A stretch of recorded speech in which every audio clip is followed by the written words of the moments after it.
मैं अभी इंदिरा गांधी टर्मिनल 3 पर हूँ और यहाँ से अभी मैंने एग्ज़िट किया है। ये ट्रिप मेरी यहाँ पे ख़त्म होती है। ये सारी ट्रिप आपको सीरीज़ बाय सीरीज़ 1 बाय 1 मैं आपको अपलोड करूँगा, जिससे आप भी इस वीडियो को देखकर आपको भी शायद बहुत अच्छा लगेगा। मेरा एक्सपीरियंस आपके साथ शेयर कर रहा हूँ, जिससे आपको भी आने वाली वीडियो टाइम टू टाइम मिलती रहे। दिल्ली से मैं कोलकाता गया। इस दौरान बहुत सी मैंने एक्सपीरियंस ले एक्टिविटीज़ भी की थी, लेकिन ये जो ट्रिप थी मेरी 50-50% कह सकते हैं कि जो मैंने एक्सपीरियंस अच्छा किया और बुरा भी था, क्योंकि दोनों ही यहाँ पे। और ये अगर मैं अपने खर्चे के बारे में बात बताऊँ तो मेरा जो अगर फ़्लाइट को हटा दिया जाए तो टोटल हमारा जो खर्चा हुआ है वो मुश्किल से 8 से 10 हज़ार के बीच में हुआ है, जिसमें मेरा खाना, रहना, घूमना फिरना, होटल स्टे, सारी चीज़ें इसके अंदर इंक्लूडेड हैं। अगर मैं फ़्लाइट की बात करूँ तो मेरा अकेले फ़्लाइट को ऐड किया जाए तो करीब 30 हज़ार रुपये खर्चा आया, क्योंकि फ़्लाइट ये मेरे को थोड़ा एक्सपेंसिव मिली थी, क्योंकि मैंने 3 दिन पहले फ़्लाइट बुक की थी, जिसमें आना जाना दोनों मिला के 20 हज़ार रुपये समथिंग मेरी फ़्लाइट पड़ी थी मुझे। एयरपोर्ट पे अभी मैं जब फ़्लाइट से उतरा था, उतरने से पहले जब मैं कोलकाता एयरपोर्ट पे था तो वहाँ पे बहुत तेज़ भूख लगी थी। तो भूख लगने के लिए अब मैंने खाना खाया, तो खाने का जो मेरा बजट था, जो छोले भटूरे मैंने वेज खाना ऑर्डर किया था, तो मैंने छोले भटूरे लिए थे। तो छोले भटूरे थे करीब 340 रुपये की एक प्लेट थी, जिसमें एक ही भटूरा आया था, लेकिन साइज़ उसका बहुत अच्छा था। खाना मैंने इसलिए पूरा बजट बनाया हुआ है, मैंने ये पूरा बिल भी है मेरे पास है। तो खाना अच्छा था, लेकिन महंगा बहुत मिलता है। अगर आप फ़्लाइट्स में कभी आ रहे हो तो आप घर से खाना खा के आओ, या फिर आप फ़्लाइट में ही इंक्लूडेड फूड हो जाए। दूसरी चीज़, इस बीच मैंने दोस्तों 3 चीज़ में जो है कि मोस्ट विजिटिंग प्लेस है। पहला है विक्टोरिया मेमोरियल, जहाँ पे मैं सबसे पहले विक्टोरिया मेमोरियल गया। उसके बाद में यहाँ पे एक ज़ू है, ज़ू को भी देखा मैंने। ज़ू के अंदर बहुत सारे अलग अलग प्रकार के जानवर थे, जो आपको इस सीरीज़ में मिलेंगे। मैं आपको ये 1 बाय 1 सीरीज़ में इसमें लेके आऊँगा। और तीसरा है यहाँ पे साइंस सिटी, साइंस फिक्शंस बोल सकते हैं, पूरी तरीके से साइंस में डेवलपमेंट किया गया है, मतलब अम्यूज़मेंट पार्क बोल सकते हैं। वो इतना अच्छा था मेरे, मतलब पूरे जो ट्रिप का सबसे बेस्ट जो मेरा पॉइंट था वो था साइंस सिटी। मैं आपको इसमें दिखाऊंगा, क्योंकि मेरे पास टाइम बहुत कम था, तो मैं केवल 3 घंटे ही उसमें घूम पाया था, क्योंकि उसमें वहाँ पे बताया गया था इसको पूरा घूमने के लिए करीब आपके पास 6 घंटे तो होने ही चाहिए। दोनों एक्सपीरियंस क्या है कि पहला जो एक्सपीरियंस है, मैंने एक चीज़ देखा है कि पश्चिम बंगाल के अंदर डेवलपमेंट बहुत ही ज़्यादा कम है। मतलब जैसे अपना पुराना चांदनी चौक होता है, आज वैसे ही उधर की बसावट हुई पड़ी है। दूसरी चीज़ ये है कि आउटर के एरिया में यहाँ पे बहुत सारी डेवलपमेंट हुई है। मैंने यहाँ पे ज़्यादातर लोकल ट्रांसपोर्ट का यूज़ किया। मैंने खाना खाया यहाँ पे, मैं कुछ एक्सपेंसिव था, कुछ लोकल खाना भी था। जिस दिन मैं पहले यहाँ पे पहुँचा था, मेरी सुबह 6 बजे की फ़्लाइट थी, से दिल्ली से मैंने कोलकाता गया। कोलकाता जाने के बाद मैं करीब 8 साढ़े 8 बजे तक पहुंच गया, जिसके बाद मुझे 12-1 बजे तक होटल में ढूंढ पाया। होटल जाने के बाद मैंने खाना खाया, थक बहुत गया था, रेस्ट किया। रेस्ट करने के बाद फिर मैं 6 बजे हावड़ा ब्रिज की तरफ चला गया। जब मैंने हावड़ा ब्रिज की तरफ जाने लगा था तो मैंने इतनी सारी चीज़ फेस की। एक तो हावड़ा ब्रिज की कंडीशन बहुत ज़्यादा ख़राब कर रखी है। मतलब हावड़ा ब्रिज तो अच्छा है, हावड़ा ब्रिज तो एकदम सही है, लेकिन वहाँ के रहना, वहाँ के जो लोग थे, मतलब इतनी ज़्यादा उन्होंने गंदगी फैला रखी थी कि आपको अगर घूमोगे तो शायद आपको मास्क लगाना पड़े, क्योंकि स्मेल ही इतनी ज़्यादा आ रही थी गंदगी की वजह से वहाँ पे। ये नहीं, जैसे आप किसी रेस्टोरेंट के पास खाना खाओगे तो डस्टबिन में भी देखोगे, तो डस्टबिन को अगर उनको खिलाना होगा तो वो अलग से जाके उसको कूड़ेदान में नहीं खिलाएंगे, उसको वहीं के वहीं खिला देंगे। मैंने इतनी सारी चीज़ देखी, लेकिन मेरे को 50-50% चांस ये अच्छा लगा, क्योंकि आप मेन अंदर कोलकाता के अंदर जो पुराना एरिया कोलकाता का है वहाँ घूमोगे तो आपको ज़्यादा से ज़्यादा गंदगी ही फेस करने के लिए मिलेगी। लेकिन आप थोड़ा आउटर में जाओगे तो वहाँ थोड़ा हाइजीन एरिया मिलता है। बस से भी सफ़र किया, यहाँ की कैब से भी सफ़र किया, लेकिन ट्रांसपोर्टेशन में बहुत इशू आता है। ऊबर भी लेने में मुझे बहुत तकलीफ़ आई थी। कई बार तो आधा घंटा मुझको इंतज़ार करना पड़ा, 1-1 घंटा ऊबर के लिए इंतज़ार करना पड़ा। और जो मेट्रो भी है, वो मेट्रो यहाँ पे सबसे पुरानी मेट्रो है। मेट्रो की जो कंडीशन है वो कुछ ऐसी खास नहीं है, बहुत ही ज़्यादा ख़राब कंडीशन कह सकते हो, क्योंकि वहाँ पे साफ़ सफाई पे भी ज़्यादा ध्यान नहीं दिया जा रहा। इसके अलावा जो मैंने अगली जो सबसे ज़्यादा चीज़ फेस की, यहाँ की लैंग्वेज में सबसे ज़्यादा प्रॉब्लम है। यानी कि बंगाली लैंग्वेज हर किसी को आती नहीं। लोग अच्छे हैं यहाँ पे, समझाने की कोशिश करेंगे, लेकिन लैंग्वेज ऐसी है कि एकदम बिल्कुल समझ में नहीं। अगर आपको बंगाली आती तो और अच्छी बात है, या तो आपको इंग्लिश आनी चाहिए।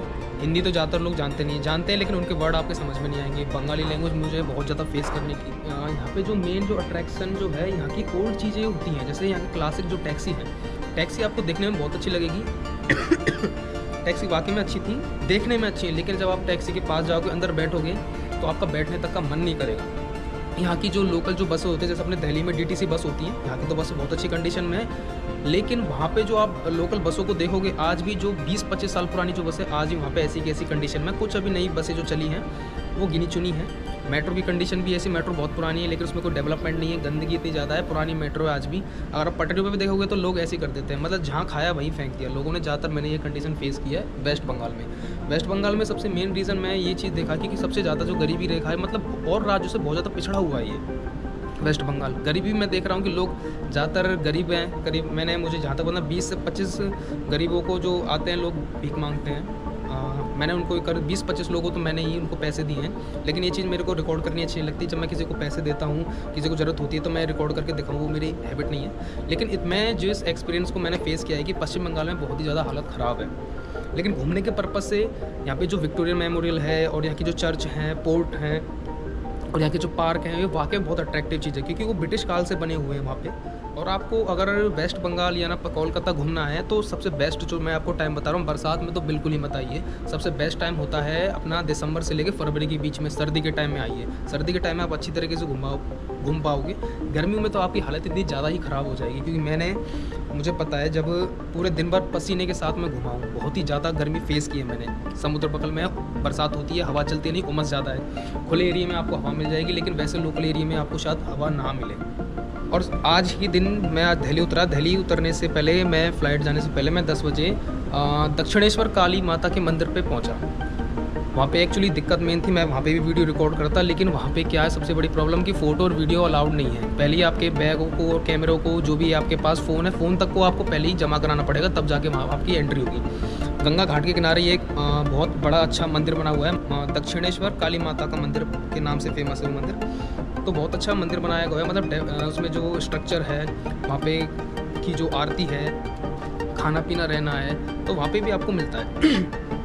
लेकिन मैं वहाँ पे गया, लेकिन मैंने सोचा कि वहाँ पे भी एक कुछ वीडियो शूट की जाए, लेकिन एक्चुअली फ़ोटो और वीडियो अलाउड ही नहीं थी। फ़ोन और कैमरा पहले ही आपके रखवा लिए जाते हैं। नेक्स्ट जो पॉइंट है, मैं जो बता रहा था कि 50% चांस क्यों हफ्के ख़राब है, मैं अपने एक्सपीरियंस इसलिए बोल रहा हूँ क्योंकि मैंने यहाँ पे जो सबसे ज़्यादा जिन एरियो में मैं रहा हूँ, वहाँ पे सबसे ज़्यादा मैंने गंदगी फेस की है। लोग मतलब यहाँ पे हर कहीं पे भी टॉयलेट कर देते हैं, कहीं पे भी गंदगी फैला देते हैं। मतलब वहाँ पे एक हाइजीन एरिया नहीं बोल सकते, बहुत ही ख़राब एरिया, डेवलपमेंट तो पूरा है ही नहीं।